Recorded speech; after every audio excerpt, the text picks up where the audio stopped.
Aleluia, graças a Deus. Deus abençoe, irmão Cida. Obrigado. Graças a Deus. Aleluia. Deus abençoe a amada igreja.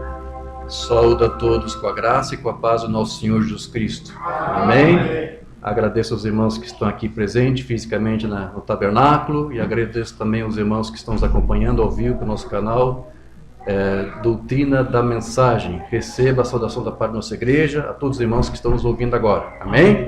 Graças a Deus. Estamos felizes, estamos contentes de estar aqui mais uma vez. Eu exalto e glorifico ao Senhor por mais oportunidade que Ele nos dá de podermos estar aqui e termos esse tempo de companheirismo agradável, saudável, debaixo das mãos potentes do Senhor, do nosso Deus Altíssimo. Amém? E levando em consideração ainda pelas novidades que tivemos no trajeto até aqui, que à medida que eu estava vindo de Santiago para cá, eu fiquei sabendo das notícias dos irmãos do Rio de Janeiro, que estariam aqui para nos fazer uma visita, e fizeram uma pequena caravana aqui de 7 irmãos. Amém? Os irmãos do Rio de Janeiro, pode se colocar todos de pé aqui, por favor, para a igreja ver os irmãos? Amém. Deus abençoe os amados irmãos. Os irmãos conhecem já o irmão Paulo, que é nosso membro aqui no nosso tabernáculo praticamente. Ali está a irmã Wanda, a esposa do finado pastor Tomás Granja. Desculpe, irmã Leila. O que eu chamei, irmã? Wanda. Estou com a irmã Wanda lá de Goiânia. Nossa querida irmã Leila, lá do Rio de Janeiro. O irmão pastor Tomás Granja, ele foi um defensor dessa doutrina. Sempre nos apoiou lá e levou adiante lá a doutrina, as literaturas que traduzimos, do irmão Liveio. Ele foi muito perseguido lá, né, irmã Leila? Pelos ministérios, pelos galinheiros lá do Rio de Janeiro, né? E o pastor Granja sempre foi um homem lá muito posicionado. E nós temos aqui nossos irmãos aí, o irmão Marinese, que está aqui também nos visitando, que também pertence lá ao rebanho do pastor Granja. Está aqui também a sua esposa, também está aqui a neta da irmã Leila, estão lá no quarto, tá certo. Então, nós estamos muito felizes pela visita aos irmãos. Vocês estão felizes, irmão? Amém. O problema é que isso às vezes nos deixa um pouco mal acostumado, né? Porque a gente, depois que vê as visitas, a gente vai querer que eles nos visitem mais vezes, né? Você não quer mais visita dos irmãos? Amém. Com certeza. Então, eu fico muito feliz que Deus recompense o esforço dos irmãos por terem vindo até aqui. Agradecemos ao Senhor porque oramos para que Ele lhes guardasse na estrada, livrando todo acidente, e oramos para que no seu retorno aos vossos lares Deus continue lhes guardando e lhes protegendo, que as bênçãos que os irmãos vieram aqui alcançar neste lugar, que Deus lhes responda, que as suas orações e súplicas sejam aqui respondidas pelo Senhor. Amém? Podem sentar. Muito felizes estamos pela visita, pela presença dos irmãos. E é isso, meus irmãos. Como eu disse para vocês, eu ia fazer um esforço de estar aqui já no mês seguinte, que é agora em novembro, e vou fazer um esforço, não posso prometer nada, vai ser um pouco corrido no próximo mês, de fazer uma visita também para os irmãos aí do Rio de Janeiro, e se possível também ali para os irmãos de Cariacica, Espírito Santo. Né? Então que Deus nos ajude aí para nós estarmos fazendo essas viagens.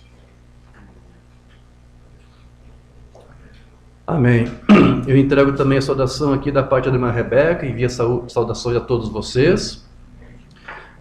Também quem nos envia saudações é a irmã Elizabeth, lá de Cariacica, Espírito Santo, me mandou mensagem hoje de manhã, dizendo que estava consciente de que eu estaria aqui, estaria acompanhando a transmissão, e pediu oração por ela e também pelo seu marido, irmão Laurentino Antônio Silva, né? Guarde os nomes desses irmãos em suas orações, amém?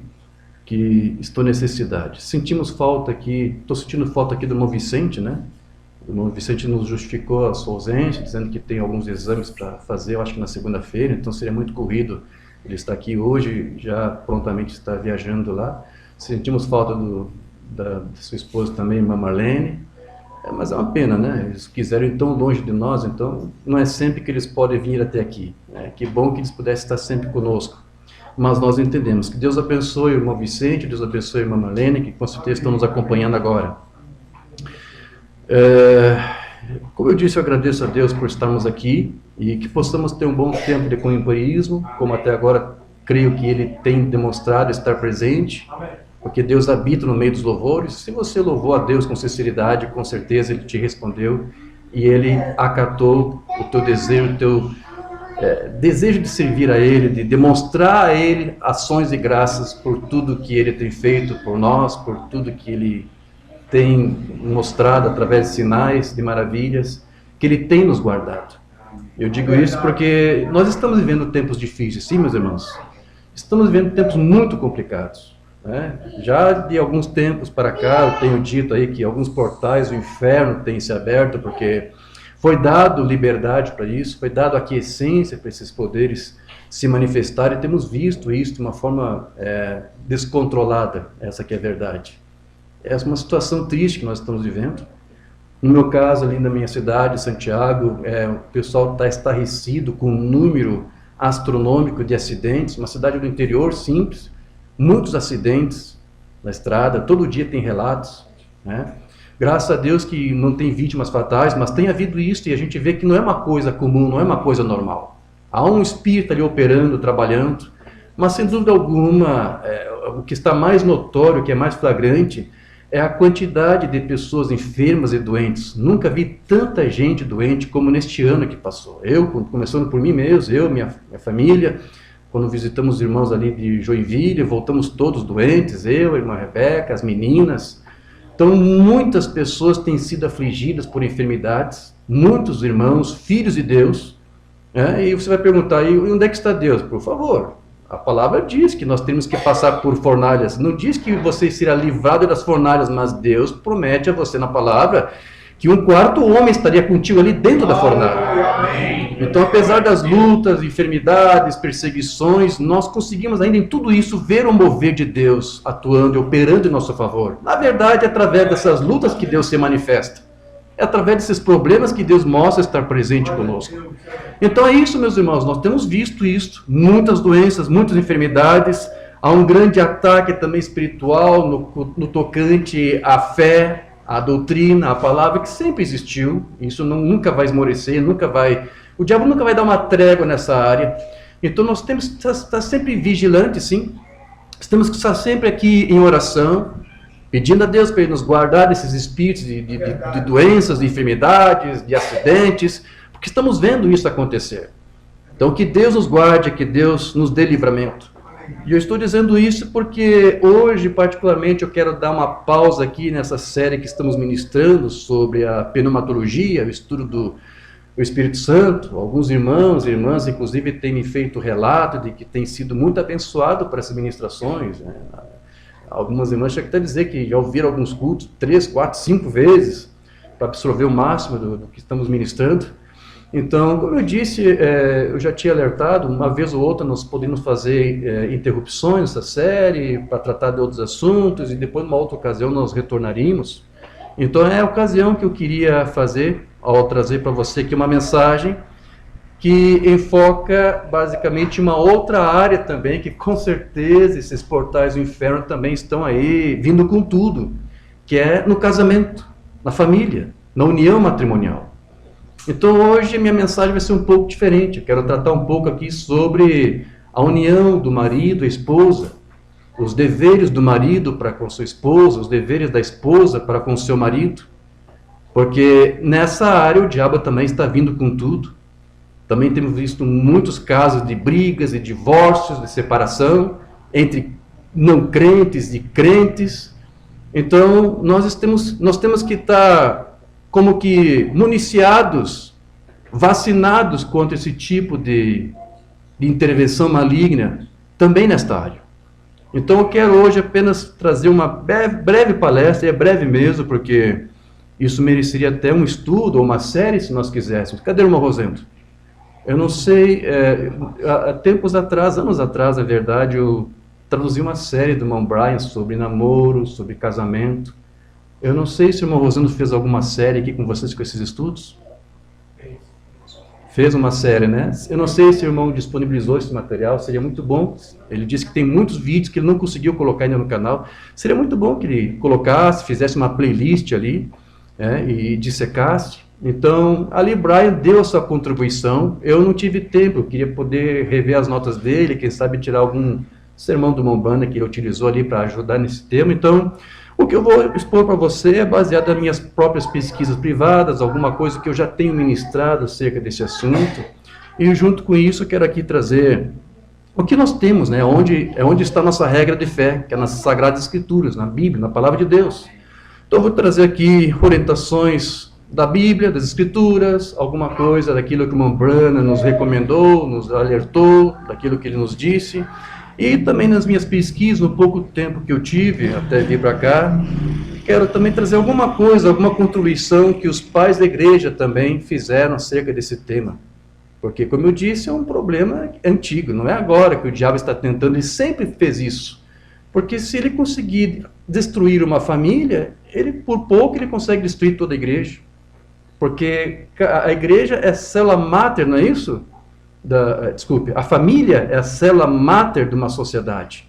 Então o diabo tem investido contra tudo, com todo tipo de ideologias, de falsos ensinos. Então, meus irmãos, é isso. É uma mensagem diferente, né? Mas é essa a proposta que eu tenho, e eu espero que o Senhor nos ajude, e que tudo que nós formos falar aqui seja de bênção para todos vocês. Amém. E que você possa assimilar tudo e guardar e pôr em prática tudo aquilo que a Bíblia nos prescreve, que nos ordena fazer. Amém? Amém. Certo? Vamos se colocar de pé e vamos agora nos dirigir mais uma vez ao Senhor em uma palavra de oração. Precioso Deus, amado Pai Celestial, agradecemos a Ti por esse tempo que estamos aqui na Tua presença. Estamos agora aqui, Senhor, compenetrados nesse desejo de ouvir a Tua palavra, entoamos cânticos de louvor a Ti. Agora, Senhor, fala com cada um de nós através da Tua palavra, que Tu venhas operar em nosso meio, que Tu venhas aqui, Senhor, através da Tua palavra, ministrar Tua cura divina sobre os Teus filhos, tanto na área espiritual quanto na área física, porque somos necessitados de Ti, Senhor, necessitamos dos Teus sinais, necessitamos dos Teus milagres, e estamos desesperadamente suplicando, Senhor, venha em nosso meio agora, neste momento te pedimos. Ajude-nos a tratar desse tema, Senhor, que Tu nunca descuidou, porque Tu alertou, Tu usou Teus servos para tratar sobre isso, para dar recomendações aos Teus filhos sobre conselhos sobre o matrimônio. Então, Senhor, que Tu venhas nos ajudar com esse tema. Fala com cada um de nós, te damos liberdade a Ti e ao Teu Santo Espírito. E na esperança que Tu nos ouve nessa petição, te damos graça a desejar, no maravilhoso nome do Senhor Jesus Cristo. Graças a Deus. Sublime graça do Senhor, que a infeliz salvou. Eu cego fui, mas vejo já. Perdido ele me achou. Amém. Graças a Deus. Podem tomar vossos assentos. Bom, meus irmãos, como eu disse, pela palavra de Deus nós temos recomendações, nós temos admoestações, nós temos mandamentos que todo casal deve exercer, deve praticar. Então, quando eu digo aqui é um mandamento, não é uma opção, não é uma escolha tua, se você quer ou não, você tem que fazer. Se você é filho de Deus, se você está casado com uma esposa, com um marido, que você crê que Deus escolheu para ti, que Deus te mostrou para você estar unido com essa pessoa pelo resto da vida, você sabe que pela palavra de Deus, Ele nos dá admoestações, nos dá orientações de como proceder, de como cultivar essa união com o nosso cônjuge, com nosso amado, nossa amada. Em todas as cerimônias de casamento que eu já fiz, eu sempre disse isso, eu vou dizer aqui mais uma vez, Que quando alguém, quando um jovem casal decide se unir pelos votos do santo matrimônio, eles fazem isso porque eles encontraram aquilo que eu chamo dos 2 maiores tesouros do mundo, que é você ter alguém para amar e alguém que te ama.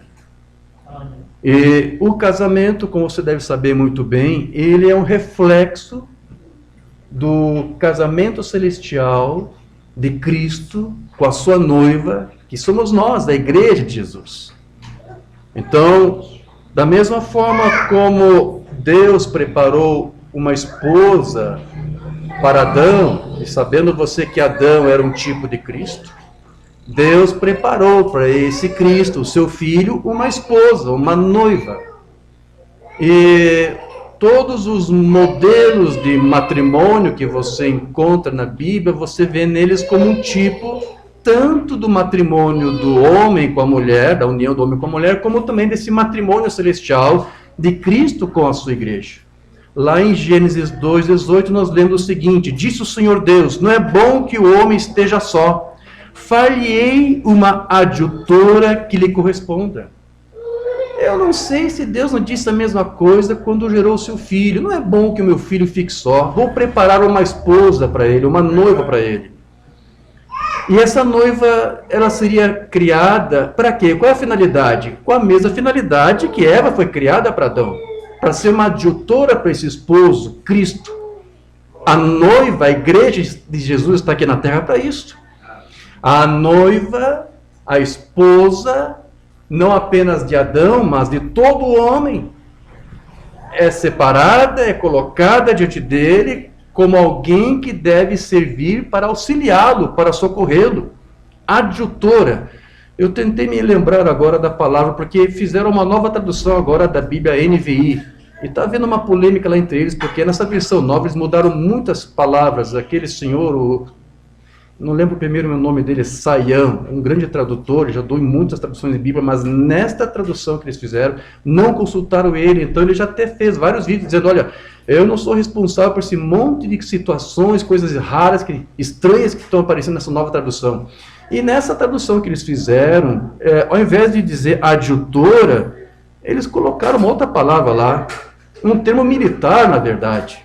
Uma apoiadora, Deus fez a Eva para ser uma apoiadora, sabe, uma palavra esquisita, agora eu não lembro, eu queria rever o vídeo onde ele fala isso, eu não me lembrei, não achei. Não ficou salvo no histórico do YouTube. Mas essa palavra adjutora, você vai lá no hebraico, é ezer, que quer dizer ajuda, ou significa socorro. Então, Deus fez uma companheira para o primeiro homem, Adão, para que ela fosse para ele uma ajudadora, uma auxiliadora, alguém que pudesse socorrê-lo em alguma necessidade. Então, da mesma forma, a união cristã entre um homem e uma mulher através do santo matrimônio é um tipo perfeito dessa união de Cristo e da sua igreja. Porque assim como Cristo cuida da igreja, sim, Cristo cuida de nós. Amém? Amém? Amém. Cristo cuida de nós, promovendo a nós o nosso bem-estar. Cristo, como bom marido, tem feito tudo para promover a nós um bem-estar. Cristo, para provar o seu amor para com a sua noiva, a sua esposa, tem lhe agraciado, tem lhe dado até mesmo presentes na forma de dons espirituais. Você sabe que a palavra, até no inglês, para dons é gifts, que pode também ser traduzido por presentes. Então, Jesus, como um bom marido, ele tem feito isso, ele tem cuidado da sua esposa, tem zelado pelo nosso bem-estar, tem orado em nosso favor, tem intermediado junto ao Pai, para que nós, durante o tempo que aqui estamos, como a sua auxiliadora, como a sua ajudadora, possamos gozar da sua presença, gozarmos de uma paz, de uma alegria, de um conforto. E ele tem feito isso, ele tem nos dado, como eu disse, presentes na forma de dons espirituais, na forma de cura divina, ou seja, ele tem socorrido a nós em nossas necessidades. Mas veja, tudo isso, como você está entendendo, são tipos, porque o que Cristo tem feito por nós é o que o marido, em tese, teria ou tem que fazer pela sua esposa. O marido tem a obrigação de zelar, de cuidar da sua esposa, de se preocupar com o seu bem-estar, né? E até, inclusive, de sempre dar alguma regalia, dar um presente, algum gesto de amor, porque Cristo tem feito isso. Cristo tem demonstrado gestos de amor dele para conosco. Então, isso tudo é um modelo, porque é isso que você tem que fazer. Você, como marido, um bom marido, seguindo esse preceito, este modelo, esse tipo da Bíblia, você tem que ter este zelo com a tua esposa, você tem que cuidá-la, você tem que amá-la, você tem que respeitá-la, você tem que cuidar, defender e também dar presentes. Por que não? É bom. Qual é a esposa aqui que não gosta de receber presente de marido aqui? Levanta a mão. Todos vocês gostam, não é verdade? Sim. Isso é bom. E é bom para o marido fazer isso de vez em quando. Eu tento, embora eu tenha minhas dificuldades, nós às vezes maridos, nós temos um pouco de dificuldade para saber qual o tipo de presente ideal para dar para as esposas, porque nem sempre você vai dar alguma coisa que agrada a ela. Por exemplo, lá em casa, eu acho que é questão voltada às culturas, eu não sei. Aqui no Brasil é assim, Dia das Mães, você vê as ofertas que as lojas fazem, o que é? Panela de pressão, máquina de lavar isso, máquina de lavar aquilo, liquidificador, batedeira. Então aqui, quando eu trouxe a irmã Rebeca para o Brasil, eu comprava um desses eletrodomésticos e dizia, um presente para você. E ela dizia, para mim? Não. Como assim? Não, isso aqui é um presente para a cozinha, ela disse. Eu acho que foi ano passado, eu comprei um ralador, um negócio que rala fruta, legumes. Era novembro ainda. Eu disse, olha, presente de Natal antecipado. Não, para mim não é presente, é para a cozinha. Ela pegou o eletrodoméstico, virou para a cozinha, Feliz Natal, cozinha, presente para ti. Ela disse, eu vou explicar, Exposito. Presente para uma esposa tem que ser uma coisa que seja para a esposa. Uma coisa que eu vou usar para mim. Pode ser um calçado, uma bolsa, uma camisa, um vestido, enfim, alguma coisa que eu vou usar. É assim mesmo, né? É desse jeito. Tá bom, então fazer o quê, né? Eu não sei, as irmãs acham que a irmã Rebeca está errada ou está certa? Está certo ou está errado? Está certo. O que eu fui perguntar? Eu sabia que vocês iam se unir com ela. Mas é isso, meus irmãos, o fato é isto. Você tem que fazer isto, demonstrar o teu amor, com todo esse gesto de bondade. Você tem que ser sensível para a tua esposa, para as suas necessidades, né? E você tem que fazer isso.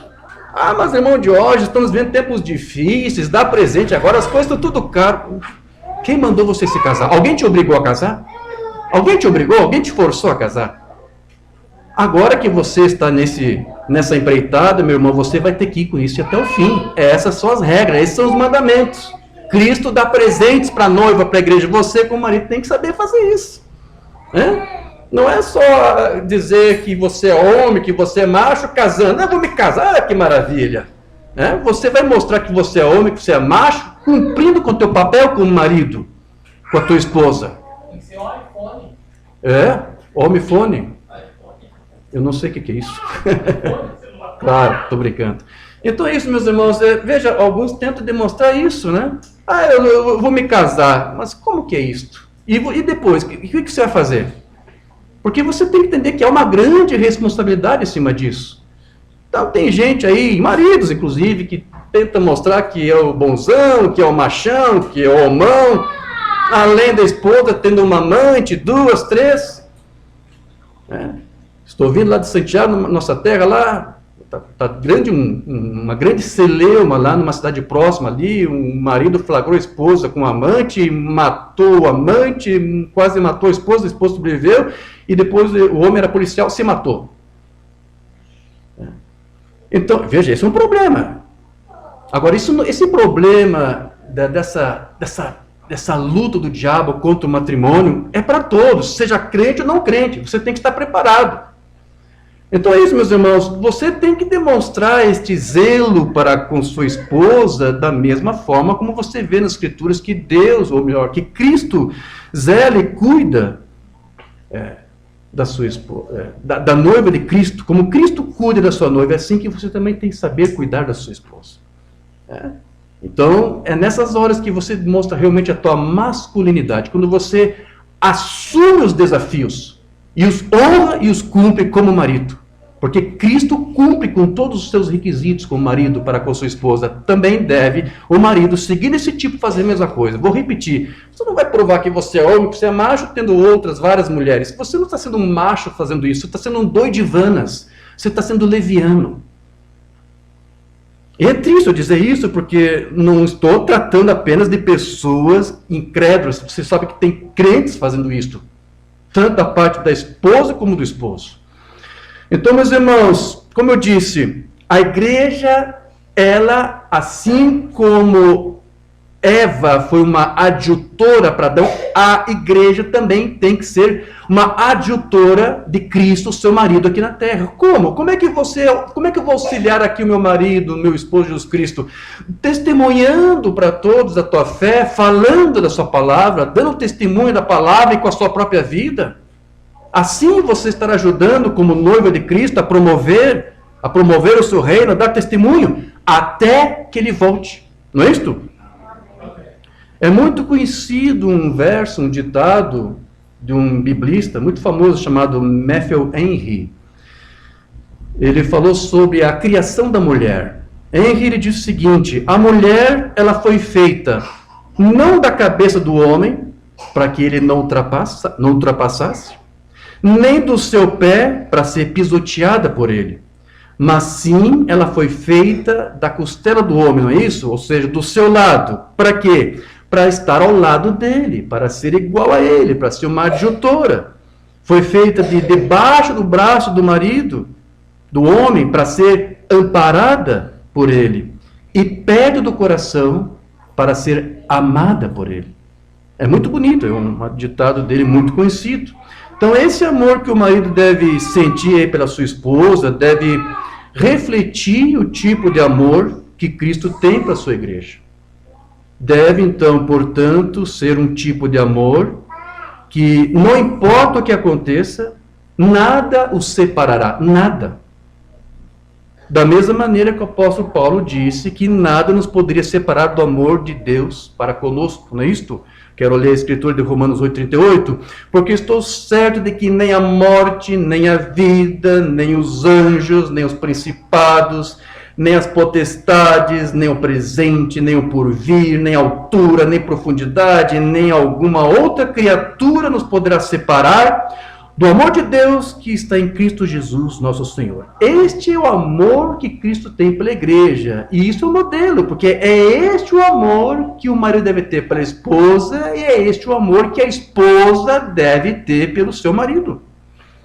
Então Paulo disse que o amor de Deus, ele estava em Cristo Jesus, ou seja, o seu amor por nós se refletia e se provava através do seu Filho Jesus Cristo. Deus provou que nos amava, sacrificando o seu Filho unigênito.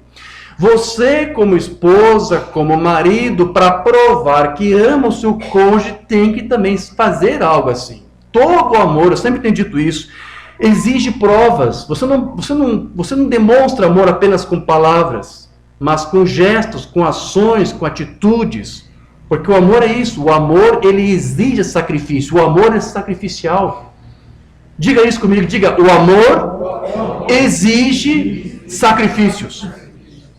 Deus, para provar que nos amou, sacrificou seu filho. É um tipo. Então, é isso.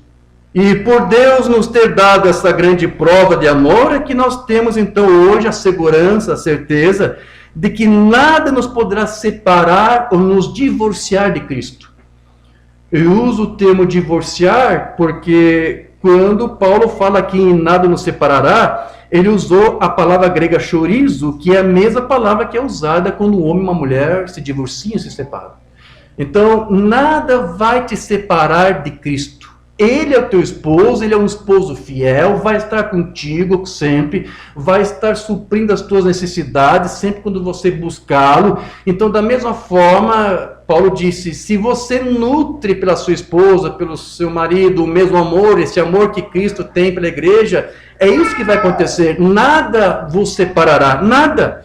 Não importa as lutas, não importa a oposição, nada pode separar um filho, uma filha de Deus, deste amor que Deus tem para com eles, porque Deus já provou este amor e do quanto que Ele nos ama, como eu disse, quando Ele entregou o seu Filho. Então, da mesma maneira, meus irmãos, se o esposo e se a esposa tiverem esse mesmo amor divino em seus corações, um pelo outro, absolutamente nada irá divorciá-los, nada irá separá-los, chouriço. Nem a vida, nem os anjos, nem os principados, nem os potestades. O que são potestades? São demônios, são espíritos malignos, nada vai separar você. Nem o presente, ou seja, não importa as lutas, as adversidades que o casal possa estar enfrentando hoje, nem o porvir, ou seja, não importa quantos outros problemas ainda futuramente o casal possa ter. Se eles têm esse amor mútuo de um pelos outros, esse amor divino, nada os separará, nada os divorciará. Amém? Você crê nisso? Amém.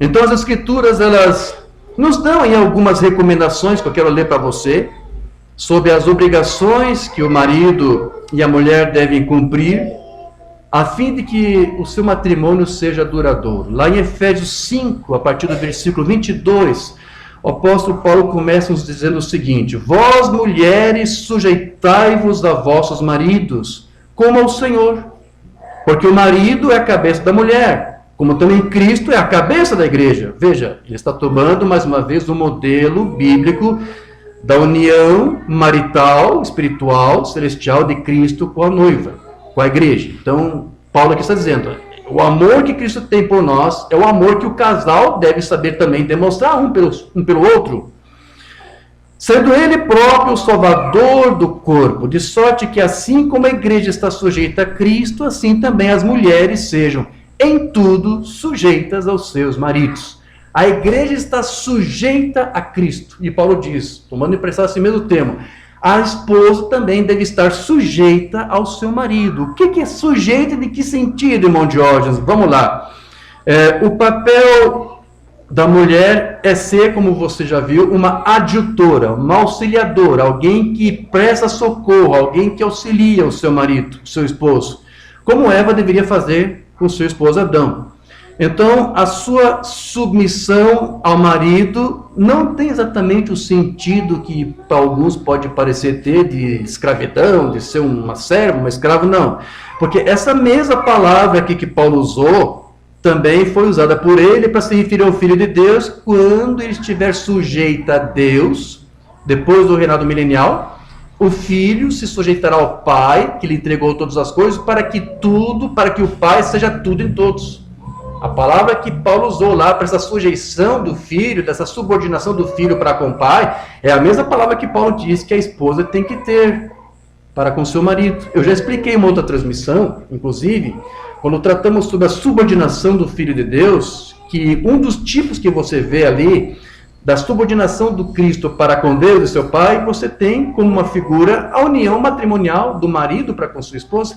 Assim como a esposa deve estar sujeita ao seu marido, da mesma forma é o que Cristo faz. Ele tem mostrado estar sujeito ao seu Deus e Pai, que é a sua cabeça. O marido é a cabeça da esposa, como Cristo é a cabeça da igreja. Mas o Paulo disse, Cristo também tem alguém que é a sua cabeça, que está acima dele, e ele está sujeito. E não é vergonhoso para Jesus estar sujeito. E nós já estudamos isso, foram 2 ou 3 estudos que eu tratei sobre isso. Por toda a eternidade, Cristo estará subordinado e sujeito a Deus. Pode trinitários, unicis, criar todo tipo de teologia e vá contra isso, mas é o que a Bíblia nos ensina. E não será vergonhoso para Cristo, muito pelo contrário, é motivo de orgulho, ele gosta, ele ama estar sujeito ao Pai. Da mesma forma, a esposa deveria ter prazer de estar sujeito ao seu marido e fazer as coisas que lhe agradam, porque é mandamento para ela. Ela tem que fazer isso.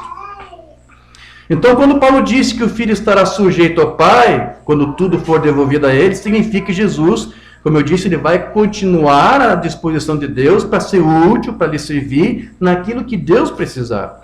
E é essa mesma sujeição que Cristo tem para com Deus que a esposa, como eu disse, deve ter para com seu marido, que é a sua cabeça, procurando sempre ser útil para ele, procurando socorrer o seu esposo como uma adjutora.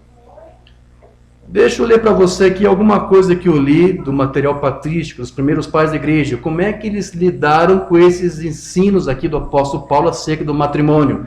Lá em Constituições Apostólicas, que é um acervo, é um livro escrito por vários pais da igreja ali, daquele período. Aqui diz o seguinte, que a esposa seja obediente ao seu próprio e devido marido, pois o marido é a cabeça da mulher. Mas Cristo é a cabeça desse marido, que anda nos caminhos da retidão. Ou seja, o que estou dizendo aqui? Um marido somente vai saber amar a esposa da forma correta se ele primeiro estiver submisso a Cristo, a sua cabeça. Porque ele mesmo que vai lhe inspirar e vai lhe guiar e vai lhe instruir a como amar a sua esposa. Você tem que ter Cristo em você, senão você não vai saber. Não adianta o pastor, quem quer que seja, aqui subir aqui para você explicar métodos, artifícios ou caminhos, regras que o marido deve se escolher. Nada dessas regras. Podemos fazer muitas séries de estudos sobre convivência matrimonial, requisitos, papel do esposo, papel da esposa. Nada disso vai servir se, antes de tudo isso, seja o esposo, seja a esposa, seja sujeito a Cristo. Porque eles podem até achar isso, que é legal, é bonito, mas sabe, eles por si só não vão conseguir aplicar isso. Tem que Cristo estar na vida do casal, para que eles consigam aplicar. Então eles continuam aqui, que Cristo é a cabeça desse marido, que anda nos caminhos da retidão. E a cabeça de Cristo é Deus. Veja, eles continuaram aqui, isso aqui foi escrito no século IV, ano 300 e pouco, eles continuaram com o ensino de Paulo. Cristo tem Deus por sua cabeça. Eles não faziam de Cristo o próprio Deus. Certo? O seu pai. Portanto, ó esposa, depois do Todo-Poderoso e do seu filho amado, tema o seu marido e reverencie-o. Uma esposa somente vai temer e reverenciar e vai sujeitar ao marido se primeiro ela fizer isso aqui. Tema primeiro a Deus. Tema o seu Filho Jesus Cristo. Quando você tem esse temor, quando você tem esse amor por Deus, por sua palavra, você vai saber refletir isto na casa, no marido, com filhos, com tudo mais. Tema o seu marido e reverencie-o. Agrade somente a ele, fazendo-se agradável a ele nos vários assuntos da vida. Ou seja, assiste ao teu marido, socorra ao teu marido em suas necessidades, seja adjutora como Deus te colocou neste mundo para você ser. Faça isso, faça o teu melhor e Deus te recompensará. Uma outra palavra aqui do outro pai, Novaciano. Eu admiro muito Novaciano porque o ensino dele era muito parecido com o Mombrano. Ele não ensinava uma terceira pessoa de uma trindade, chamada Espírito Santo. Falava do filho como subordinado a Deus, que Deus era a sua cabeça. A doutrina apostólica, o Novaciano foi apostólico. Olha o que ele vai dizer. As esposas devem ser amadas por seus maridos, assim como Cristo amou a igreja. Esse sempre foi o modelo dos primeiros pais. E as esposas devem amar seus maridos, assim como a igreja ama a Cristo. Então, se você ama a Cristo como a esposa dele, a esposa literal do seu marido vai demonstrar esse mesmo amor, reverenciando, sujeitando o seu marido, a sua autoridade, respeitando e auxiliando ele. Então, vejam, meus irmãos, que isso tudo, porém, não quer dizer que a esposa lá no seu lar, na sua casa, ela não tem alguma autoridade, porque a Escritura diz que ela tem que estar sujeita ao marido. Ela tem. Na verdade, ela tem uma autoridade que é compartilhada ela pelo próprio marido. Uma vez que o marido lhe concede um lar, uma casa, essa casa é o seu reino, é o seu palácio. Ela é a dona, ela é a propriedade disso. Assim como a igreja, quando for reinar com Cristo no reinado milenial, tudo será da igreja, tudo será da noiva, tudo será nosso. Nós vamos julgar, inclusive, os anjos de Deus. Consegue entender isto? Então, tudo isso é um tipo. A igreja vai exercer autoridade. Já começou aqui. Nós temos, como noiva de Cristo, autoridade. Sim, nós temos. E a esposa, por ser esposa e sujeita ao marido, ela tem direito, sim, essa autoridade, como eu disse, que o próprio cabeça, o seu marido lhe sujeita, lhe dá autoridade. ela tem autoridade para administrar o seu lar, sua casa, como que representando o seu marido. Então, tudo isso, a esposa, ela tem que fazer isso. Mas veja que a esposa, ela também não deve usurpar dessa autoridade, ou como que querendo dizer, querer ser cabeça do homem. Ele é a sua cabeça. Então, a esposa jamais deve trair a confiança do seu marido. Ela não pode usurpar dessa autoridade, assim como Cristo, subordinado e sujeito a Deus, nunca usurpou da autoridade que Deus lhe deu. Deus deu autoridade para o seu filho e confiou plenamente no seu filho. Ele sabia que ao enviar o seu filho para cá, este mundo, ele faria exatamente tudo que Deus havia já programado e ordenado que ele fizesse. Então Deus confiou e descansou. Um marido que tem uma esposa sujeita a ele pode confiar, ele pode descansar, porque ela realmente é uma adjutora para ele. Mas se a esposa deve então ser sujeita ao seu marido, como Paulo disse aqui, qual deverá ser então a recompensa dela? O que a esposa ganha por estar sujeita ao seu marido? O que Paulo nos dirá? Ele vai dizer aqui: vós, maridos, amai vossas mulheres. Então veja que por sua esposa concordar em se sujeitar a você, a sua autoridade, Cristo recompensa essa esposa de que maneira? Porque veja, tem que haver aí um modelo. Se o marido tem que exigir da sua esposa essa reverência, há alguma coisa que ela tem que receber em troca, há uma recompensa por parte disso. E a recompensa é baseada neste modelo aqui que Paulo nos deu, de que o marido deve amar a sua esposa. Então este é o modelo, um modelo que deve ser imitado, que é este aqui, como também Cristo amou a igreja. Como que o marido deve amar a esposa? Não é do seu próprio jeito, não é da sua própria maneira. Há um modelo, há um meio, há um tipo. É esse que você tem que seguir. É a esse que você tem que obedecer. Se você quer ter um casamento abençoado, frutífero, você como marido e você sendo cabeça, tudo compete a você. Cabe a você, é vossa responsabilidade. Amar e respeitar a tua esposa da mesma forma como Cristo ama, admira e respeita a sua esposa, a sua noiva, a sua igreja. Então o amor de Cristo pela igreja sempre vai ser, meus irmãos, um modelo e um exemplo para os maridos. Eles devem ter pela esposa o mesmo amor sacrificial que Cristo teve pela sua igreja. Temos que amar nossas esposas como Cristo nos amou. Bom, como é que Cristo nos amou? Ele deu a vida dele por nós, não foi? Ele deu a vida dele para sua esposa. Então, o marido não tem opções, não é uma escolha. Você deve amar sua esposa ao ponto de, se possível, se tiver que ser, que sacrificar por ela, dar sua vida por ela. É assim que você tem que amar, não menos que isso. Se você amar a sua esposa menos do que isso, teu casamento será frustrado. Sua esposa será uma esposa frustrada. Porque este é o modelo, e você tem que seguir isso. Não tem como você barganhar com Deus. Não há meio termo. É este amor que o marido tem que ter para a sua esposa. Um amor respeituoso, um amor sincero, um amor cortês. Eles têm que fazer isso. Se o marido não conseguir dar para a sua esposa tal tipo de amor, ele não somente estará faltando com amor para a sua esposa, mas ele estará com isso, desgraçadamente, rompendo com seus próprios votos nupciais. Nunca faça a tua esposa se entristecer. Você pagará caro por isso. Cada lágrima que você derramar da tua esposa, que você fizer dela chorar, por alguma ofensa, algum destrato, alguma coisa que você faz, Deus vai exigir, Deus vai cobrar isso de você. Você não vai ser próspero, você não vai ser abençoado em nada enquanto você não for uma bênção para a tua esposa. Você está conseguindo entender isso? Amém. Você não vai conseguir prosperar em nada, tudo vai dar errado. Se você não tiver esse tipo de amor para com a tua esposa.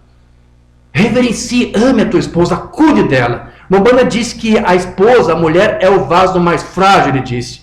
Então você tem que saber e ter todos esses cuidados. Eu estava estudando, estava vendo algum vídeo da ciência, eu perdi esse vídeo, eu queria ver os dados para poder passar para você os vários problemas que as mulheres passam, que nós, homens, às vezes nem se damos por conta. Vários problemas, questões hormonais e desregulação disso e daquilo, e isso altera funções do seu organismo, ânimo, seu corpo, provocando fadigas, uma série de coisas. É isso que Mombana disse, a ciência reivindicando isso. Realmente a esposa é o vaso mais frágil. Então você, como um marido que ama a sua esposa, você tem que zelar por isso, você tem que cuidar disso. Amém? Vocês estão entendendo isso? Amém. Paulo vai dizer depois, e a si mesmo se entregou por ela para santificar, purificando-a com a lavagem da água pela palavra. Ou seja, o marido também tem que fazer isso, tem que saber ministrar a palavra para sua esposa. Para apresentar a si mesmo igreja gloriosa, sem mácula, nem ruga, nem coisa semelhante, mas uma santa e irrepreensível. Sabe, a esposa ela tem que ter prazer, tem que sentir prazer de estar ao lado do seu marido. E ela vai ter esse sentimento quando ela é amada da maneira como ela tem que ser. E isso é um direito dela, ela pode exigir e cobrar do seu marido, porque é um mandamento que a palavra dá para ele. Porque quando você decide casar, você tem que saber que você está fazendo isso porque existe um modelo, e o modelo é um modelo bíblico. E é um modelo de Deus. Porque foi Deus que estabeleceu o matrimônio. Ele quem primeiro criou um homem e depois a mulher e os uniu em matrimônio. Então, quem é que inventou, quem é que criou o casamento? Quem foi que criou esse negócio? Foi Deus. Então, como é que você vai saber como desenvolver esse matrimônio? Tem que saber de acordo com a sua palavra, o que ele exige. Porque ele é o criador disso. Amém? Então veja que também é exatamente devido ao amor do marido que vai ajudar, inclusive, a sua esposa a apresentar-se, então, como uma adjutora santa e irrepreensível, como diz aqui a palavra. Então, se o marido não souber administrar o seu casamento, a sua própria vida, na verdade, toda a família vai sofrer as consequências disso. Toda a família vai sofrer. Porque a família, ela não pode ser afligida sem que ao menos o seu cabeça, o cabeça da mulher, esteja fora de sintonia com Deus e com sua palavra. Então, primeira coisa, você quer ter um casamento bem sucedido, homem, marido, certifique-se de você que está bem com Deus. Acerte-se com Deus. Porque qualquer problema que você tiver, a esposa vai sentir, a família toda vai sentir. Olha um conselho aqui de um outro pai, pastor de Hermas. A família não pode ser afligida, a menos que você, o cabeça da casa, o marido, seja afligido. Pois quando você está afligido por necessidade, eles também sofrem aflição. Então, se o marido não tiver o temor a Deus, a sua palavra, não tiver essa reverência que ele tem que ter com ele, de estar submisso a ele, ele vai permitir que aflições venham a ele e toda a sua família. Você está conseguindo entender, meus irmãos, que casamento não é um brinquedo? Mombana diz que isso é um compromisso, ele diz que é uma responsabilidade, uma responsabilidade muito séria. Então, veja, e essa aflição aqui que os pais estão dizendo não é apenas uma aflição física, mas também espiritual. É por isso que o Mombana disse que o casamento ele é uma grande responsabilidade que o casal tem que ter, mas principalmente por parte do marido. Olha o que o Mombana aqui vai dizer na sua mensagem: um homem correndo à presença do Senhor, tudo é responsabilidade. E é tão fácil quando as responsabilidades nos encaram para safar-nos delas. E verificamos que o casamento é uma responsabilidade de todos os modos. É uma responsabilidade. Não é um brinquedo. Como eu disse no começo ali, quando você decidiu casar, você tem que entender os compromissos, o que você tem que fazer, e você tem que honrar. E se você fizer o mínimo do que a palavra exige, você está em pecado, e o teu casamento não vai ser bem sucedido. Como disse Mombana, isto não é uma brincadeira, exige uma grande responsabilidade. Eu lembro que estava assistindo um vídeo, faz um tempinho, não sei onde é que foi, foi um casamento, um juiz fazendo um casamento de um casal. E eles filmam, mas eles pedem autorização. Vocês querem fazer um registro da tua união aqui? Como lá no México, como nos casamos civil, lá perguntaram se nós queríamos fazer o registro. Então, eu creio que o juiz teve a permissão do casal e fez o registro. Estava a câmera filmando, aqui estava o juiz, aqui estava o casal. Aí ele fez todas as prescrições ali e disse, se voltou para o jovem, né? Você aceita essa jovem como sua legítima e amada esposa e promete viver com ela para sempre, o resto da sua vida e tal. E o jovem fez uma brincadeira. Não quero. Não, claro que eu quero, eu estou brincando. E o juiz disse, o que você fez aqui? Jovem, isso aqui é uma coisa muito séria. Não, juiz, calma, eu só estava brincando. Não, isso aqui não é brincadeira. Tá no vídeo lá. Você está brincando com uma coisa muito séria, rapaz. Isso aqui exige uma grande responsabilidade. Como é que agora você quer que eu leve adiante esse negócio com essa brincadeira que você fez comigo? Não, desculpe, Ju, não tem desculpa. Eu não posso mais fazer o casamento de vocês. Aí ele ficou chorando e a esposa reclamando, marido, noivo, por que você fez isso? Os meus parentes já estão vindo de longe, já alugamos o lugar, já está tudo alugado e agora não vai ter casamento, como é que vão fazer? Aí o jovem, me desculpe, minha esposa. Aí o juiz foi inflexível, ele disse, não, eu sinto muito, eu não posso fazer o casamento de vocês, volta aqui, quem sabe mês que vem, quem sabe a gente pode fazer. E sabe, porque tem uma fila, tem mais gente que querendo que os case. Eu não vou casá-los. Ele foi correto. Se o jovem levou aquilo na brincadeira de frente do juiz, mostrou que ele não estava disposto a exercer, não sabe a grande responsabilidade que é o casamento. Foi uma boa lição que o juiz mostrou. Depois Paulo continua aqui. Assim devem os maridos amar as suas próprias mulheres como a seus próprios corpos. Ok. Deixa eu ler uma outra passagem daquele livro dos pais, Constituições Apostólicas. De igual modo, os maridos devem amar suas próprias esposas como seus próprios membros, como parceiras na vida e como auxiliadoras idôneas para a procriação de filhos. Ame-as, portanto, como seus próprios membros, como seus próprios corpos. Você percebe que esses pais seguem a mesma orientação que Paulo deu nas suas epístolas? Essa orientação, porque este é o modelo bíblico, né? Então isso porque realmente o próprio Cristo, ele fez isso, ele amou a sua noiva, que é o seu próprio corpo místico. E da mesma maneira, então, como Adão também amou a sua esposa ao ponto de pagar o preço para poder continuar unido a ela. Eu já ministrei, já preguei sobre isso. Né? Que quando Adão conheceu a sua esposa, ele disse, você é osso dos meus ossos, você é carne da minha carne. Aquilo ali era um juramento que ele estava fazendo. Eu sou parte de você, você é parte de mim, então somos um só corpo, somos um só. Então, onde eu estiver, você vai estar sempre comigo. Onde você estiver, eu quero estar sempre com você. E quando ela pecou, quando transgrediu aquele mandamento, Adão sabia o que ia acontecer com ela. E como é que ele ia poder agora cumprir aquele voto que ele fez? De que onde ela estivesse, ele estaria com ela. Ele teve que partir para o mesmo desmando que o dela. Foi um sacrifício que Adão fez, para poder ir além de palavras, que como eu já te disse, o amor vai mais do que apenas declarar votos. Você tem que provar com ações, com atitudes.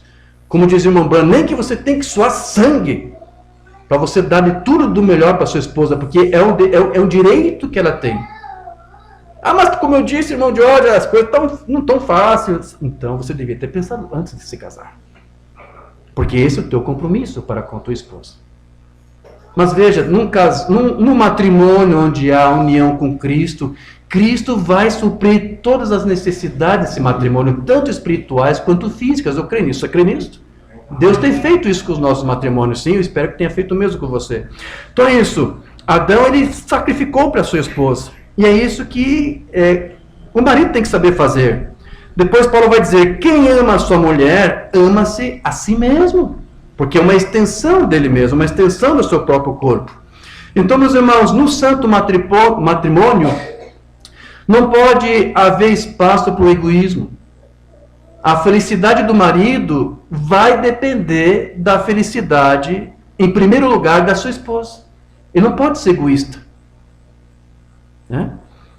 A felicidade dele depende da felicidade da sua esposa. O bem-estar do marido depende, em primeiro lugar, do bem-estar da sua esposa. Se ela estiver bem, se ela estiver confortável no lar, o marido vai sentir bem. Um verdadeiro marido que ama a sua esposa. Amém?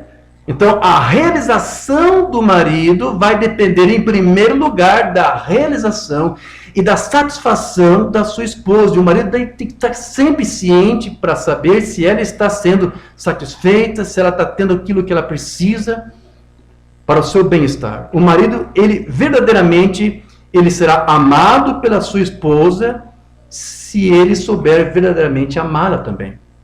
Nós, como igreja, somente sabemos amar a Cristo porque ele primeiro nos amou? Sim.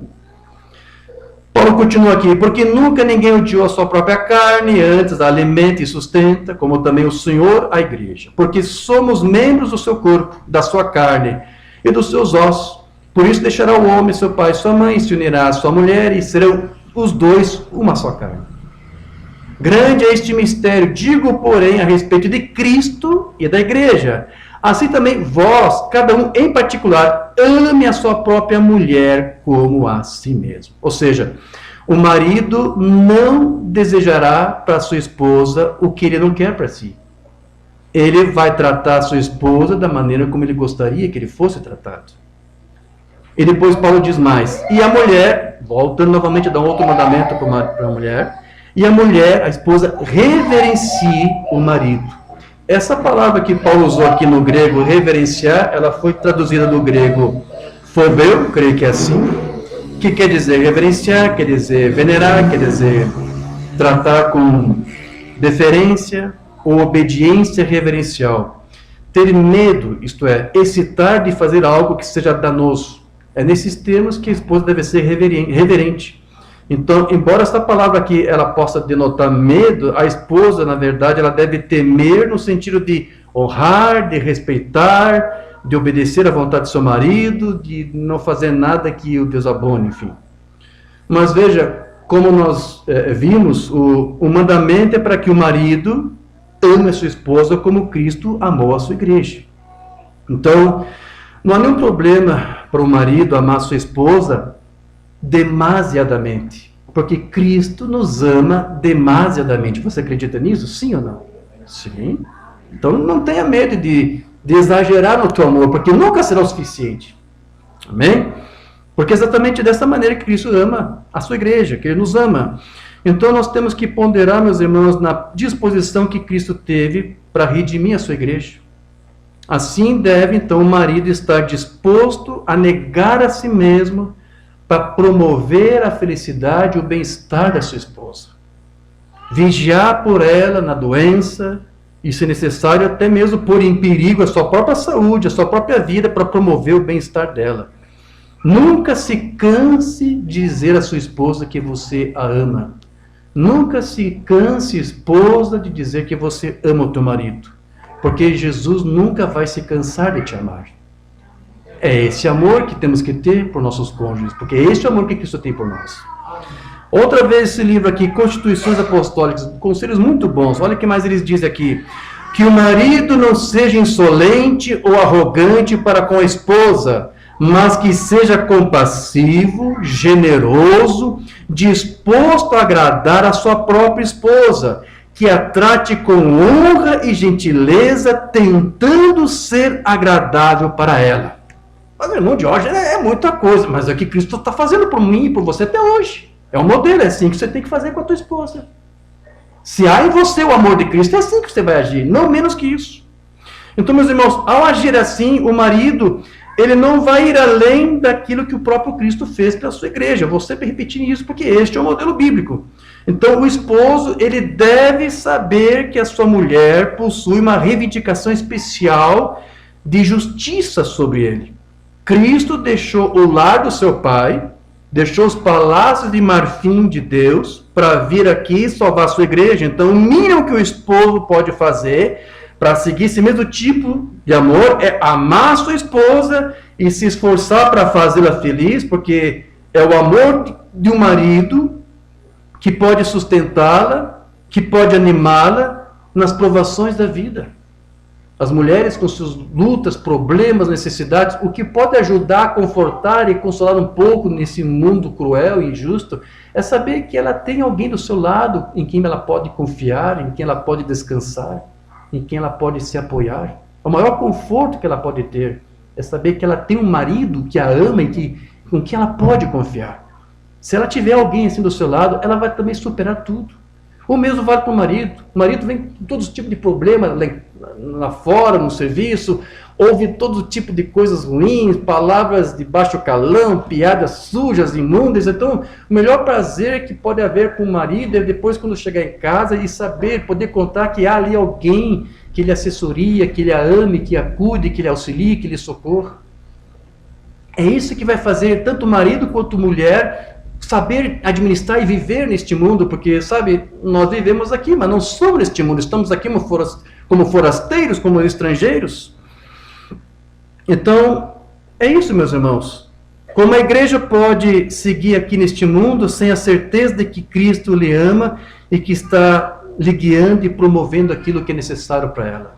O que nos auxilia, o que nos ajuda a continuar com a nossa fé adiante, é a certeza de que Cristo está conosco, de que Cristo nos ama. E esse mesmo modelo, o que pode auxiliar uma esposa, uma mulher, é a certeza e a confiança de que ela tem alguém que lhe assessorie, que cuide dela, que a ame, que a respeite, que a honre. É um direito dela e é um dever do marido.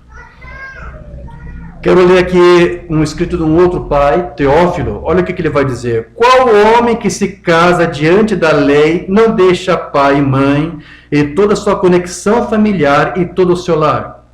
Que não se une e não se torne um com sua esposa, preferindo-a como afeto.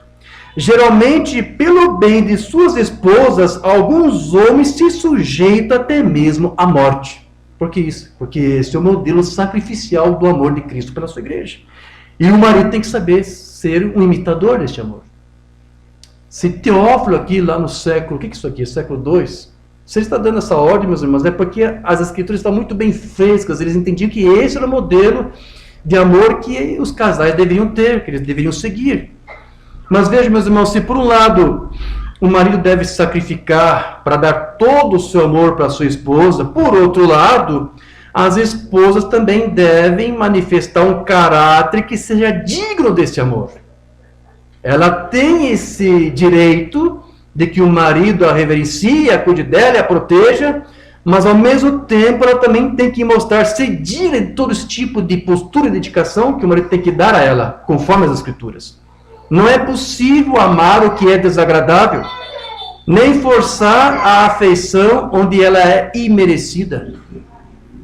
E como uma esposa espera que o marido a ame mais do que qualquer outro, é justo que ela demonstre também um espírito que seja recíproco este amor. Então, quando uma esposa percebe o menor sinal de indiferença do seu marido, ela deve também se perguntar imediatamente se ela também não deu ocasião para isso. Se criou algum tipo de atmosfera aí que tendeu, inevitavelmente, a produzir esse tipo de comportamento dele. Ela também pode ser responsável.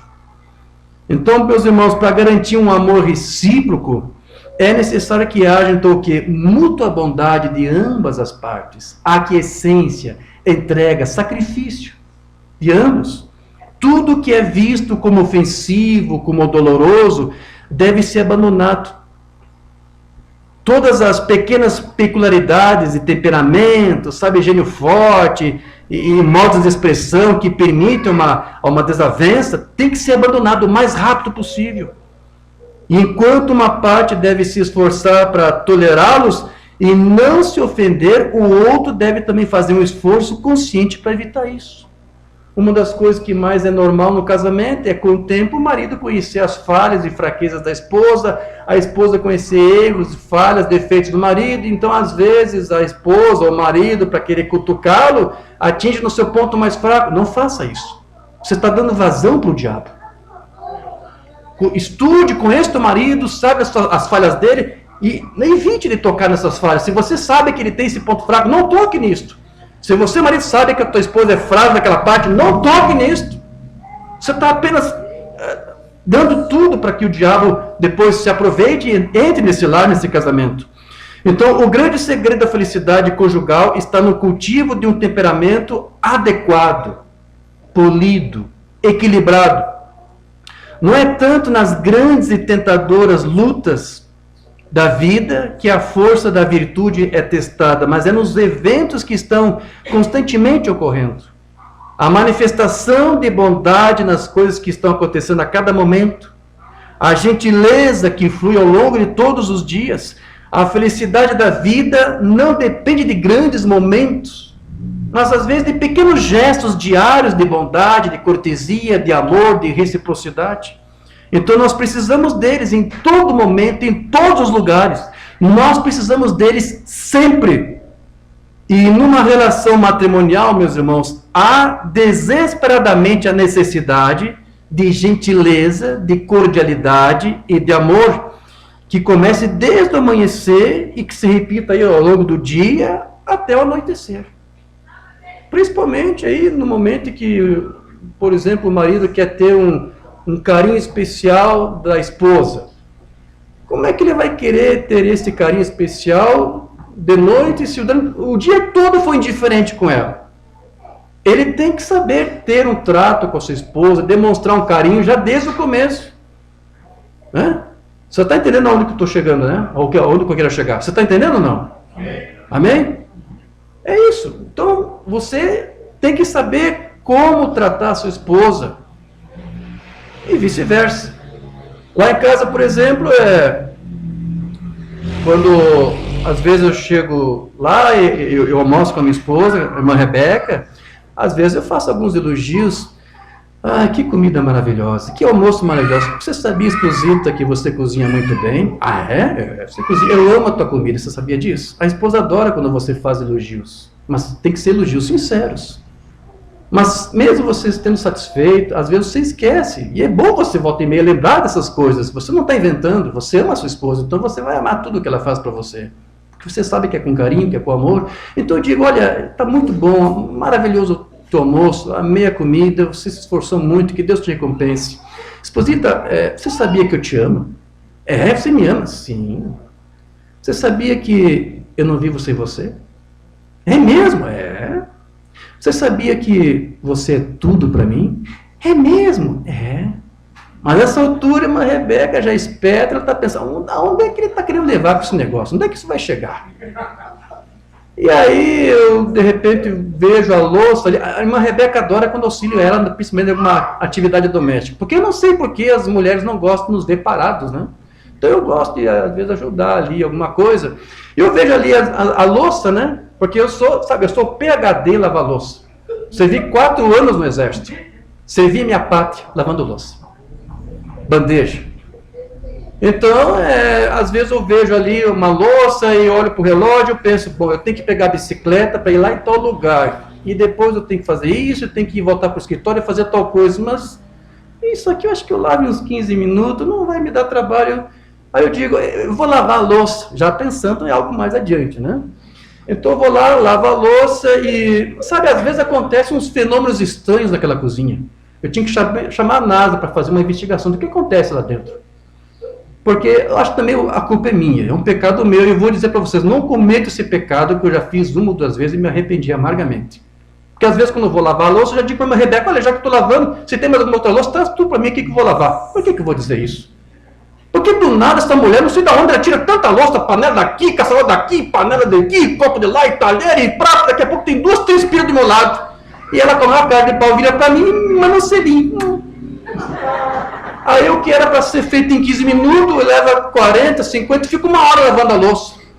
Aí eu já estou do brabo, eu já penso, já que eu estou aqui nesse lamaçal, vou terminar o serviço, eu não deixo a louça escorrendo, eu já vou secar e depois já vou virado e já guardo tudo. Aí eu digo, pronto, esposita, louça lavada, secada e guardada. O que eu ganho em troca?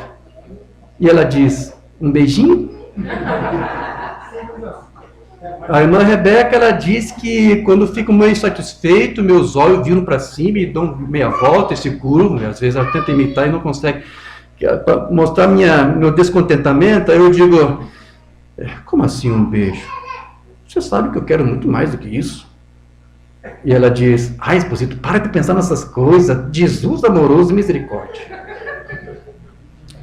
Mas é isso, meus irmãos, você tem que saber cuidar da sua esposa, você tem que auxiliar nos trabalhos domésticos da esposa, não é humilhante para você. Isso é coisa para mulher, isso não é coisa para homem. Não é vergonhoso. Um homem que diz isso é porque não serviu o exército, certo? Nunca lavou louça lá, é o que você mais faz quando você está lá. Como que você vai dizer que esse negócio... Você tem que auxiliar. A irmã Rebeca, ela tem prazer quando auxilia ela em alguma coisa. A esposa, você tem que fazer isso. Você tem que diminuir os fardos da tua esposa. Você tem que fazer isso. Eu nunca vou esquecer um testemunho que eu vi de um pastor da mensagem na época da pandemia, no alto da pandemia. Esse pastor ficou viúvo, perdeu sua esposa para o Covid. E ali estava dando seu testemunho. E eu não sei como é que ele não teve vergonha de dizer isso. Ele estava ali dizendo, eu estou aqui fazendo em casa agora algumas atividades que só minha esposa fazia quando eu estava viva, como, por exemplo, lavar louça. Eu nunca lavei louça em toda a minha vida. Nunca ajudei minha esposa a lavar uma louça. E eu agora estou tentando saber como fazer isso. Eu nunca fiz isso. E ele disse que foi muito difícil para ele, porque ele não estava acostumado. E esse pastor da mensagem, ele disse, olha, só quando eu vi quão difícil que é fazer essas atividades, eu que me dei por conta do quanto foi duro para minha esposa, quando estava viva, fazer esses trabalhos domésticos.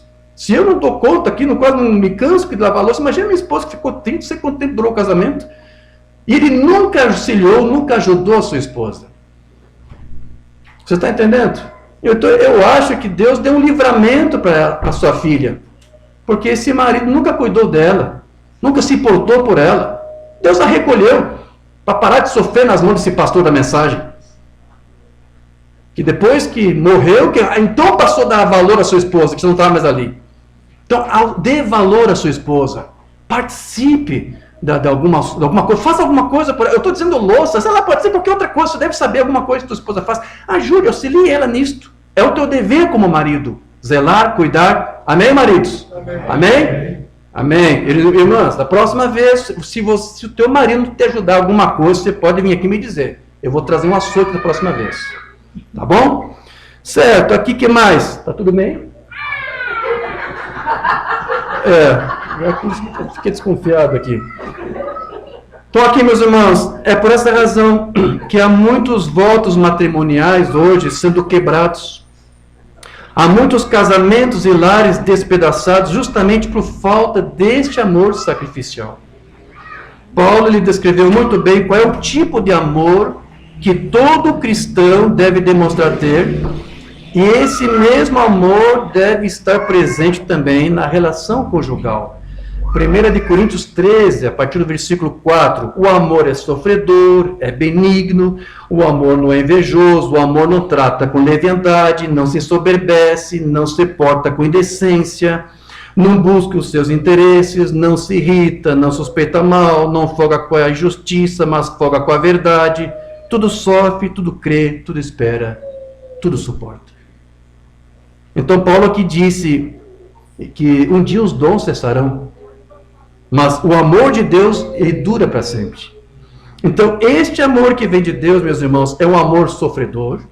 É um amor que você também tem que ter. É um amor benigno, sem dissimulação, sem hipocrisia. Ele não se ensoberbece, ele não se porta de maneira inconveniente, não se irrita, não se magoa, e não magoa ninguém também. Suporta tudo com fé, com esperança, com paciência. O que significa que ele possui um preço. Este amor tem um preço, é um amor sacrificial, tem um custo. E aquele que quiser amar terá que estar disposto a pagar pelo seu preço. Amém? Você já está entendendo isso muito bem, sim? Então, tanto o marido como a esposa, eles possuem os seus erros, possuem as suas falhas. E juntos eles devem, então, fazer o quê? Aprimorar, eles devem, mediante conversa, buscar se entender, buscar um auxiliar o outro, para tentar ter esse amadurecimento, esse aperfeiçoamento juntos. Às vezes, as esposas, elas gostam, parece, de mostrar para nós, homens, maridos, que temos alguns defeitos de fábrica, e é até provável que nós tenhamos mesmo. Mas de vez em quando seria bom lembrar nossas esposas que, se for verdade o que a Bíblia diz, que a mulher foi feita a costela de um homem, é muito provável que ele herdou algum desses defeitos de fábrica também. Se nós temos defeitos, ela também tem. Ou seja, os problemas estão para todos, ninguém é superior ao outro. A esposa tem seus problemas, o marido tem seus problemas. Então, o que você faz numa situação como essa? Ambos têm que juntos se ajudar. Um tem que ser compreensível para com o outro. A grande verdade é que não adianta nada um cônjuge apenas apresentar problemas ou defeitos do outro. tem que também saber mostrar uma solução. Ainda que um não seja a causa dos problemas do outro, mesmo assim, ele pode auxiliar, ajudar a fazer parte na solução do problema que ele mesmo identificou. Certo? Então, no caso dos maridos, o seu compromisso maior é em ajudar sua esposa em todas as suas necessidades e ser compreensível com ela em todos os momentos. Quero ler algo aqui que Inácio de Antioquia escreveu. Fale com as irmãs que elas amem o Senhor e estejam satisfeitas com seus maridos, tanto na carne quanto no espírito. De igual maneira, também exortem meus irmãos, no nome de Jesus Cristo, que eles amem suas esposas, até mesmo como o Senhor ama a igreja. Veja, esse sempre foi o modelo. Convém que tanto homens quanto mulheres que se casam formem sua união com a aprovação do bispo, a fim de que seu matrimônio seja de acordo com Deus e não conforme o seu próprio desejo. Por que ele está dizendo isso? Ele está falando aqui daquela orientação que Paulo deu sobre o jugo desigual, de que o crente tem que se casar com alguém que é crente. Se um crente casa-se com um incrédulo, com um pagão, vai trazer muitos problemas para si, para o seu casamento, vai ter muitos problemas.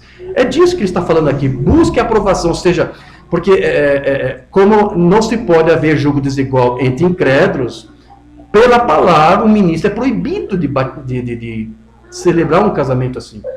Se ele sabe que um dos cônjuges não é crente. Um é crente, o outro não é. Ele não pode. Então, o que o Inácio aqui está tentando alertar é a respeito desse jugo desigual. Quando um crente decide se casar com um descrente. E todos os pais da igreja recomendavam que se evitasse maritalmente tal tipo de união. Deixa eu ler para você o que Tertuliano falou a respeito disso. Ele ordena que o matrimônio deva ser no Senhor. É o título da nossa mensagem aqui. Unidos no Senhor. Portanto, nenhum cristão deve casar-se com um pagão, com um incrédulo. Agindo assim, Paulo guarda uma lei anterior do Criador que proíbe em todos os lugares o casamento com estrangeiros. Então, se mesmo um casamento que já foi dedicado ou edificado, melhor, no Senhor, existe luta, existem problemas, quanto mais então uma união onde a consideração por Deus é totalmente negligenciada por uma das partes. Os problemas serão muito maiores. Mas em um casamento, as tensões devem servir para aproximar os cônjuges, não para separá-los. Deixa eu ler agora para você alguma coisa que uma banda disse. Tempo de união e sinal. Falando em tensão, eu estava orando acerca disso esta manhã. O que você faria se não tivesse tensão? Imagine só. A tensão faz parte da vida. Isso até que me animou quando pensei nisso. Se não tivesse tensão, você seria como uma boneca de pano, não teria sentimento. Não haveria nada em que você pudesse trabalhar.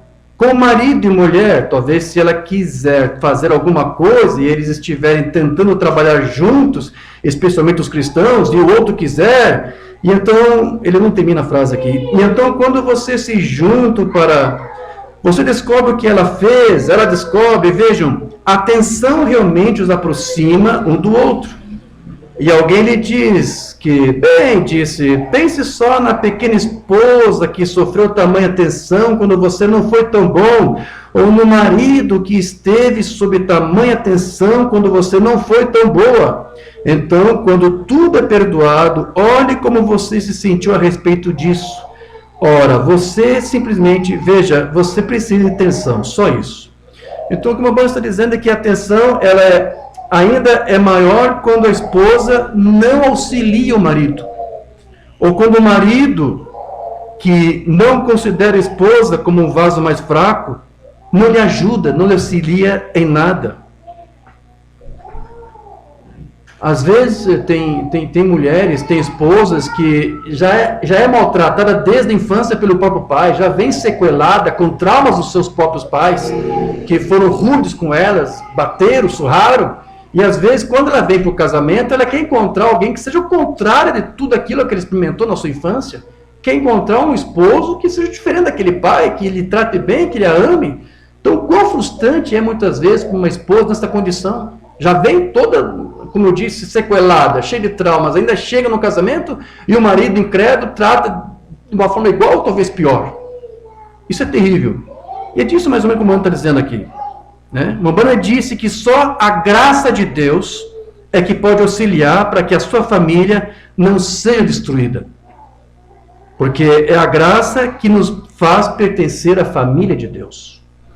Outra mensagem dele, a mensagem da graça. Assim como o marido que toma uma esposa e diz: se você for uma boa mulher, se você cuidar da casa, se for fiel a mim, se mantiver minhas roupas limpas, se tiver filhos, se você for uma mãe para ele, se fizer as coisas, eu trabalharei até minhas mãos sangrarem para te sustentar se você fizer isso.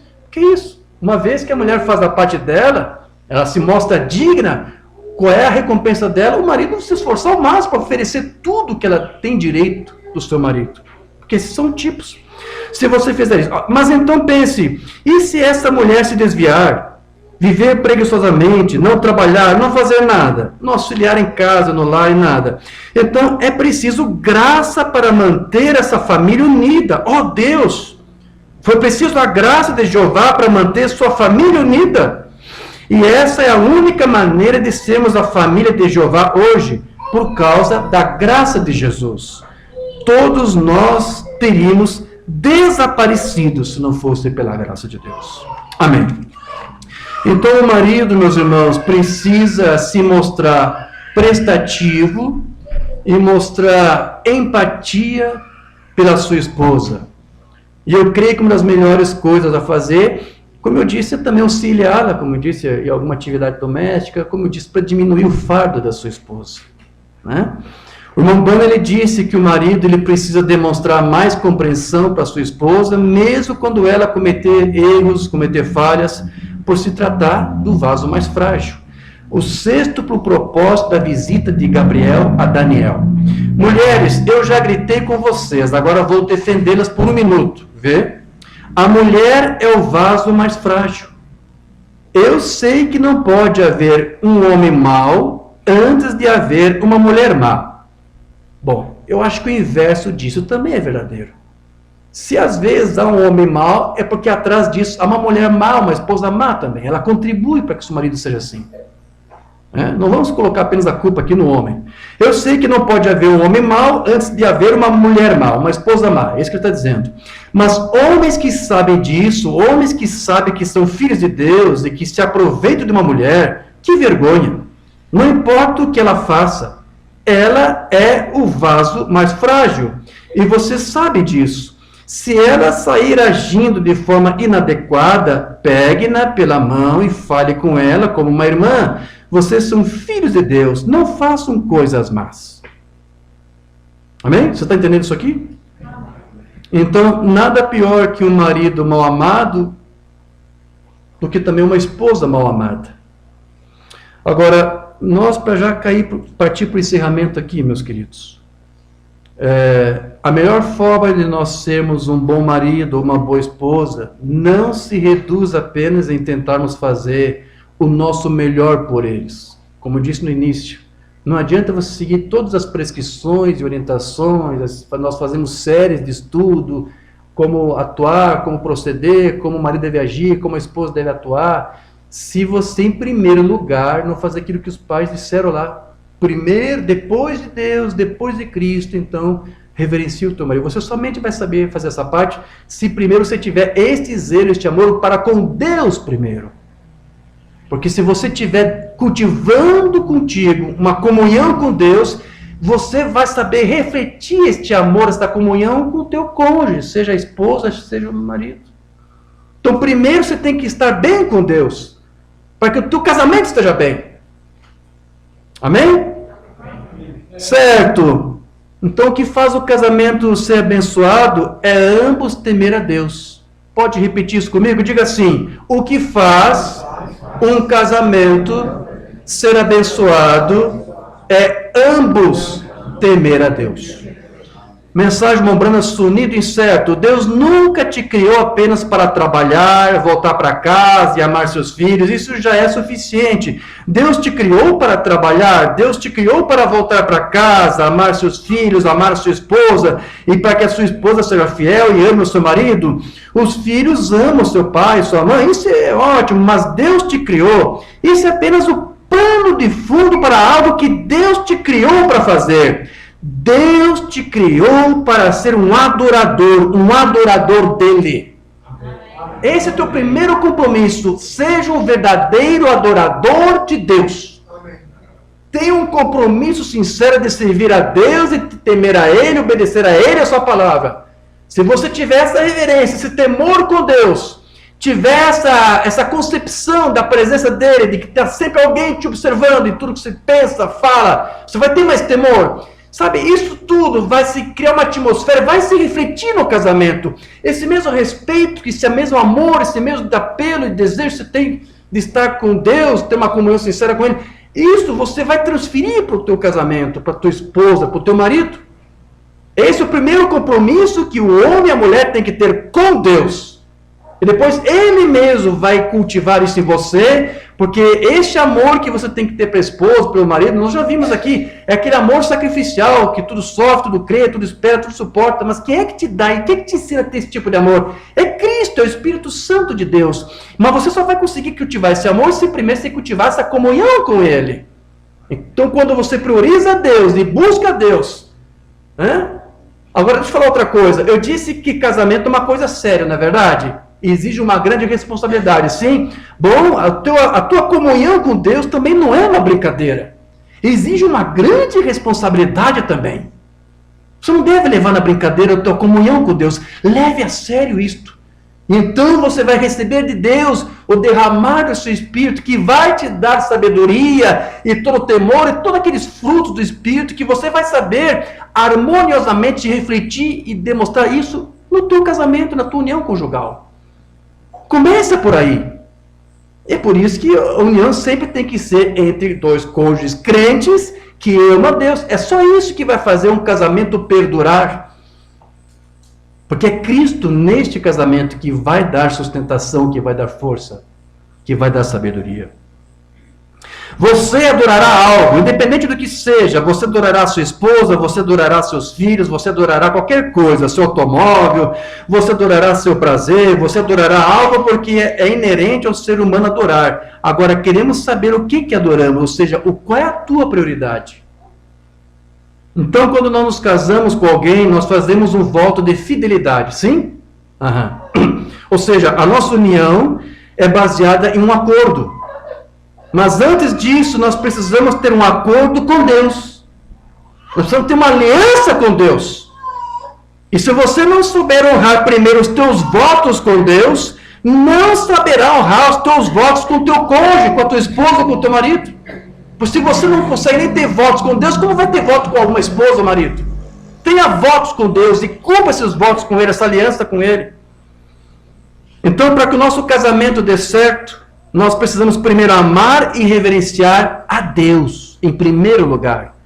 E então nós saberemos externar esse mesmo zelo com aquela pessoa que prometeu viver contigo pelo resto da tua vida. Amém? Diga graças a Deus. Quando um casamento acaba, é porque primeiro o amor de Deus acabou de um dos dois, ou mesmo de ambos, se é que em algum momento foi cultivado um amor sincero por Ele. Então nosso amor por Deus e a forma como cultivamos nossa comunhão com Ele vai se refletir em todo o resto. É casamento, é família, é trabalho, é tudo, é igreja, tudo. Então, nossa comunhão no casamento é um reflexo da nossa comunhão com Deus. Se você não tem comunhão com Deus, você nunca vai ter aquela comunhão que tudo aquilo que eu estou mostrando aqui, que você tem que ter para com tua esposa e você para com teu marido. Você não vai conseguir nada disso.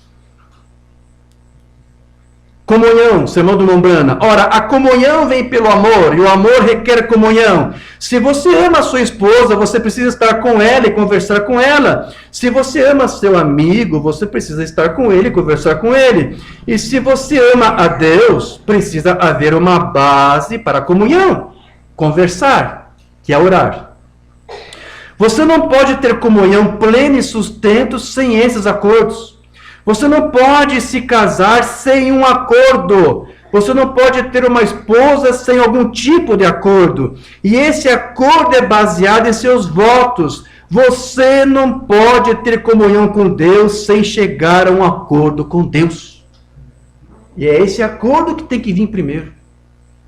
Então, nosso próprio amor por nosso cônjuge vai resultar em nada se nós não tivermos por ele o mesmo sentimento e consideração que devemos ter por Deus. O irmão Branham, ele disse, e agora presta muita atenção nisso, que nada que seja artificial vai subir no arrebatamento.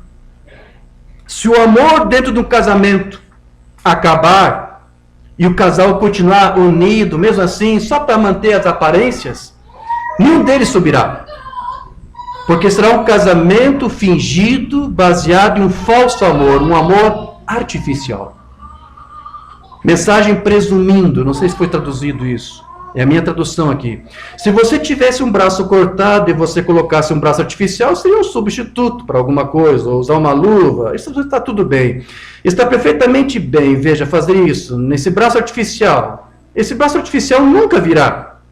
Nada artificial jamais virá na ressurreição. Agora, preste atenção, porque ele está criando aqui um tipo, uma simulação. E um cristão artificial também não ressuscitará na ressurreição.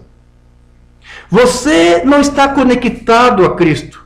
E se você não ama verdadeiramente a tua esposa mais do que qualquer outra mulher no mundo, e ela não é amada, todavia há algo de errado. Se você não ama o teu marido, se você o trata com leviandade e não vive com o tipo certo de vida, há algo de errado, isso mesmo. Ela não estará lá. Eles não estarão lá, então, na ressurreição. Você pode ter se casado com ele. Você pode estar vivendo de uma forma honrada para com ele. Isso é ótimo, eu aprecio isso. Você deve fazer isso como uma dama por seus filhos. E vocês, homens, por suas esposas. Isso mesmo, vocês devem fazer isso honradamente. Mas na ressurreição, ela não estará lá. Você, assim como em Cristo agora, você precisa estar conectado, fazer a parte de Cristo. Não algo artificial, fingido. Você está entendendo? É o que eu disse para você. E isso requer, como disse uma responsabilidade. E as pessoas estão brincando com isso. Então, meus irmãos, estou concluindo aqui.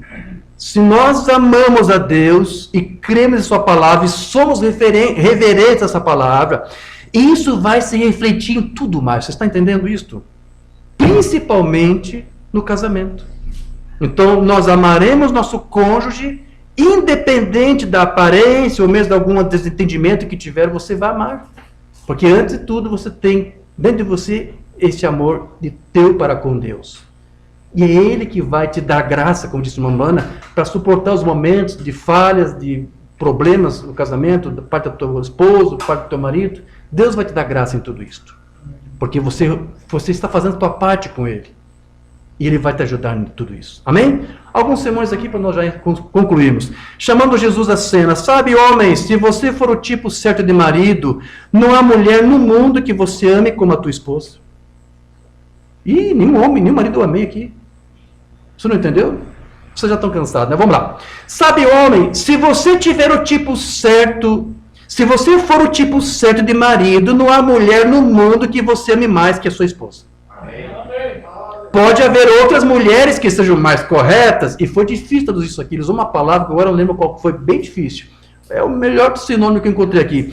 Pode haver outras mulheres que sejam mais corretas, pode haver mulheres que sejam mais bonitas e assim por diante, mas se você realmente ama a sua esposa, há algo aí que faz com que você não se importe com a aparência dela. Você a ama. Mas por que isso? Porque você cultiva este amor para com Deus. Você tem este zelo, esse temor para com Deus. E você não sabe por quê, mas você a ama. E vocês, mulheres, o mesmo acontece com seus maridos. Vocês o amam. E mesmo que às vezes ele fica sem fazer nada aos teus olhos. Né? Vocês os amam. E vocês, moças, amam seus namorados. Namorados amam suas namoradas. Se vocês encontrar aquela pessoa que sabem que amam, há algo aí que faz com que saibam que a amam. O cordeiro e a pomba, o amor resolve tudo. Quando você ama a sua esposa com todo o teu coração, com toda a tua alma, você simplesmente a ama. Não há ninguém na cidade que possa fazer você acreditar que ela não seja uma boa esposa. É isso mesmo, entende? A mesma coisa acontece com as fofoqueiras que vêm dizer que o seu marido não é fiel a você, mesmo quando você o ama de verdade e confia nele. É isso mesmo? O amor simplesmente encobre tudo. E por último, a fé de Abraão. Se vocês amarem seus maridos assim, e honrarem e amarem suas esposas, os tribunais de divórcio deixarão de existir. É assim que se deve ser, pois o que Deus uniu, o homem não separe. Amém? Diga graças a Deus. Precioso Deus e querido Pai, agradecemos por esse tempo maravilhoso que tivemos, onde relembramos todas essas lições que estão nas tuas sagradas escrituras, acerca da posição, da postura com que cada um de nós, como maridos e esposas, temos que ter para com os nossos cônjuges. Obrigado, Senhor, por esse tempo. E meu desejo, minha oração é que isto entre nos corações dos teus filhos, das tuas servas, e que eles possam realmente fazer disso uma realidade. E que eles entendam que há essa extrema necessidade de cultivarmos primeiro um amor sincero para contigo. E tu, por causa dessa nossa comunhão contigo, nos auxiliará em tudo o resto. Tudo que fizermos será um reflexo dessa nossa comunhão contigo. Então, Senhor, ajude a igreja que aqui está, ajude a igreja que acompanhou a transmissão à distância, ajude os teus servos, ajude os teus filhos, Senhor, que tu venhas estar conosco, nos dando esta vitória, nos abençoando, nos instrua, Senhor, a como atuarmos da maneira como nós, maridos, devemos atuar, como nós, esposos, deveremos atuar. Se cada um cumprir com o seu devido papel, conforme as Escrituras mostram, haverá ali um matrimônio sólido, forte. Como disse aqui o irmão Brana, os tribunais de divórcio fecharão suas portas. Que maravilha seria, Senhor. Mas, Senhor, que isso seja uma realidade, pelo menos para a tua igreja, que tem sido assediada por esse espírito maligno, que tenta destruir as uniões, que tenta desfazer casamentos. Senhor, ajude, Senhor, os nossos lares. Ajude os lares aqui representados. Venha em socorro da tua igreja, venha em favor dos teus filhos, Senhor. Repreendemos todo espírito de divórcio nos lares, nas casas, que o amor possa ser derramado em seus corações, que o Espírito Santo venha fazer uma morada em seus corpos, em seus corpos como templos, como santuário do Espírito, e que através dessa habitação do Espírito em seu meio, eles possam refletir isto para si mesmos e para onde quer que eles puserem as plantas dos seus pés. Porque hoje vimos mais uma vez que esse é o teu propósito, de que a noiva, a igreja aqui na terra, seja uma adjutora de Cristo, para auxiliá-lo, para representá-lo e para testemunhar dele, da sua palavra. E é o que nós tentamos fazer aqui, Senhor. Que isso tudo se reflita em nossas vidas, começando pelos nossos lares, pelos nossos casamentos, até a nós aqui como comunidade, como um corpo de Cristo. Cuide de nós, Senhor. Somos dependentes de Ti.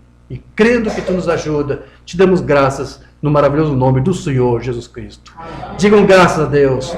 Aplauda o Senhor Jesus Cristo. Amém.